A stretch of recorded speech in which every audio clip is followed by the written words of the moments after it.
22-year-old Shani Louk, 28-year-old Amit Buskila, and 53-year-old Itzzik Gelerenter. All three were killed by Hamas terrorists on October 7th while attending the Nova Music Festival. Their bodies held captive by Hamas in Gaza. IDF spokesperson Daniel Nagari held a rare last-minute press conference from IDF headquarters in Tel Aviv a short while ago. Let's take a listen. It is with a heavy heart that I share the news that last night the Israel Defense Forces and ISA forces rescued the bodies of our hostages, Shani Louk, Amit Buskila, and Yitzhak Gelerenter, who were taken hostage during the Hamas massacre on October 7th and they were murdered by Hamas.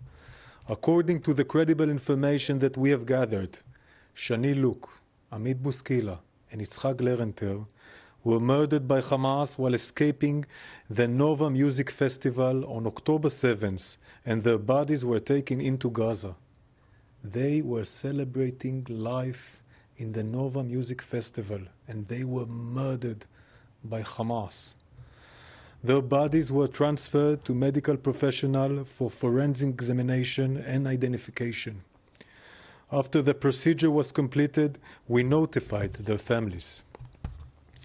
Our hearts go out to them, to the families, at this difficult time.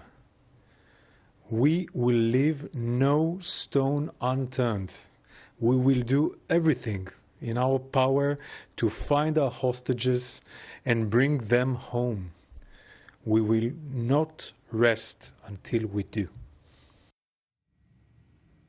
I-24 News senior editor Guy Azriel joins us on the phone. Guy, what more can you tell us about this devastating news?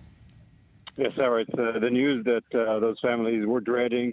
All Israeli people were dreading to hear more news about more hostages that are unfortunately are no longer alive. It's important to note here, first of all, that there was information about Shani Louk, that she was murdered on October 7th. There was no information, no sign of life about the two other hostages. So there was that hope that they would still be alive, captive in the hands of Hamas. We know that Amit Buskila, one of them, held a devastating phone call to her family as she was being shot by the terrorists next to Kibbutz Mefalsim, telling them, I'm being shot, and this is the last that they've heard from her. They were hoping that she was only wounded, and the information that the IDF provides today is that, in fact, all three of them were murdered on October 7th, and their bodies were kidnapped to Gaza.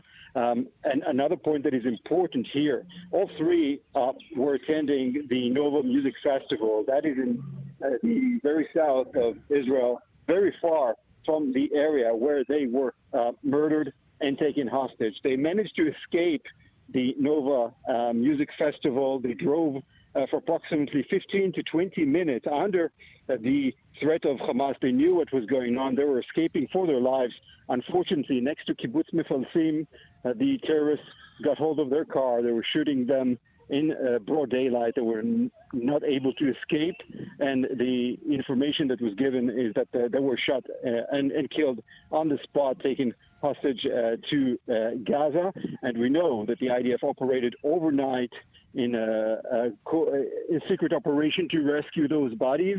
The IDF did not provide information on where exactly were those bodies located and whether Hamas was holding on to them, whether there were any guards around the bodies, what sort of information led the IDF to locate those bodies there. Nonetheless, that information was given, and it comes to show how important is the operation of the IDF inside Gaza. And another thing that is important to mention here is as we speak, 7 months after the start of this war, the IDF is still reaching places where it hasn't been to before. In some cases, it returns to new locations where Hamas is able to entrench itself. But in many cases, as in the case of Rafah and the case of Jabalia, in many areas, they are reaching places where they haven't been to before, and this provides both the information, intelligence, and the operational ability to reach those hostages. We heard earlier today in the debate in the International Court in The Hague from the Israeli representative about the fact that there are no less than 50 tunnels under Rafah into Sinai, crossing into Sinai, where the IDF believes hostages are being held as well. So it just comes to illustrate how important is that IDF operation to try and locate these hostages. Israel has two main goals in this war now that was forced on it. First is to eliminate the threat of Hamas, and the other is to bring back the hostages. Very sadly, in this case, all three of them have been murdered, and their bodies were returned to Israel today.